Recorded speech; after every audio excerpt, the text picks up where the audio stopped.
خرید کے کھلائیے، شفا کہیں سے ملتی ہے کہیں ملتی ہے. کئی میں نے اپنے ڈاکٹر دوستوں سے پوچھا، عام ڈاکٹر ہے، ان کے ہاتھ سے بڑے بڑے مرض کے مریض شفا یاب ہو جاتے ہیں.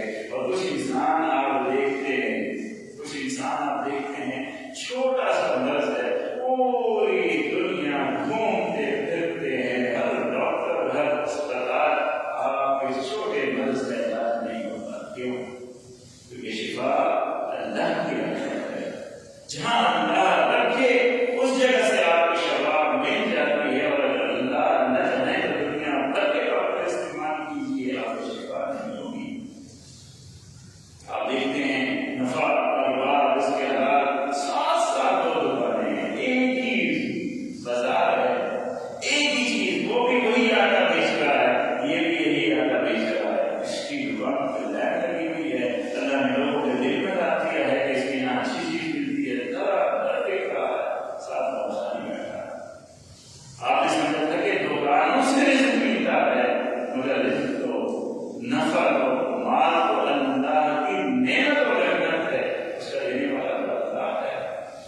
اللہ چاہے کھوکے والے کو اتنا نفع دے دے کہ وہ آپ کی بہت بڑے مال سے زیادہ نفع بنا رہا ہو. اور ایک بات اور سمجھیے کہ مال اسباب ہے، جب اللہ دیتا ہے تو اس اسباب کے پردوں میں چھپا کے دیتا ہے. ہم نے یہ سمجھ لیا کہ اسباب سے ہمیں ملتا ہے، اور اگر اللہ نہ دینے پہ آئے، فیصلہ کر دے کہ اسے نہیں ملنا، اس کے نصیب میں نہیں ہے، کسی عمل پہ ناراض ہو کے فیصلہ کر دے اسے نہیں ملنا، تو ان اسباب کے ڈھیر لگا لیجیے، وہ چیز آپ کو نہیں مل سکتی. تو اگر ہم نے آج یہ سمجھ کے مال و دولت کی کثرت کے حزب میں پڑے ہیں کہ یہ مال و دولت سے ہم ہر سکون کو، ہر راحت کو خرید لیں گے اور ہر پریشانی کو دور کر دیں گے، تو میرے عزیز حدیث مبارکہ اللہ کے رسول، ہمارے پیارے رسول صلی اللہ علیہ وسلم ہمیں سمجھا ہے کہ یہ نہیں ہوگا، بلکہ الٹا اثر ہوگا. مال آپ اس لیے جمع کر رہے ہیں، کثرت کے حرص میں اس لیے مبتلا ہے کہ راحت دیں گے اور اپنے آپ سے پریشانیوں کو دور کریں گے.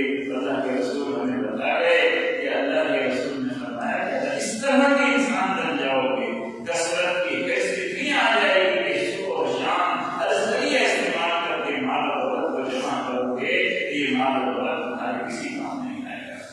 بیمار ہوگے تو اس سے شفا نہیں حاصل کر سکو گے، اولاد بگڑ جائے گی تو یہ اولاد تمہارے مال کے باوجود تم سے نفرت کرے گی. کیا سمجھتے ہو؟ مال کی وجہ سے اولاد تمہاری محبت کرنے والی بنے گی نہیں. اگر یہ بات ہوتی تو کسی غریب والدین کی اولاد اس کی بتاتا رہتی. یہ اللہ کی رحمت ہے، یہ اللہ کی رحمت ہے.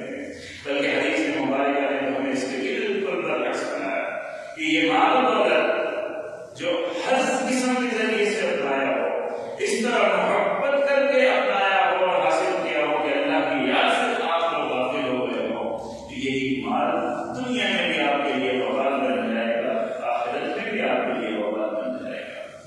آپ نے سنا ہے نا کہ اللہ تبارک و تعالی شرکت سے سخت اسے ناپسند فرماتے ہیں.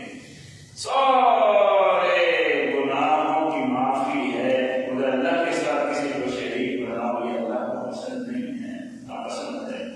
ان اللہ لا یغفر ان یشرک به ویغفر ما دون ذلک لمن یشاء. فیصلہ کر رکھا ہے کہ شرک کو میں معاف نہیں کرتا، مگر علماء نے کہا کہ اس کا نام کا مستحق شرک تو نہیں ہے کہ آپ مومن نہ رہیں، مگر سوچیے تو صحیح، اللہ چاہتا ہے کہ میرا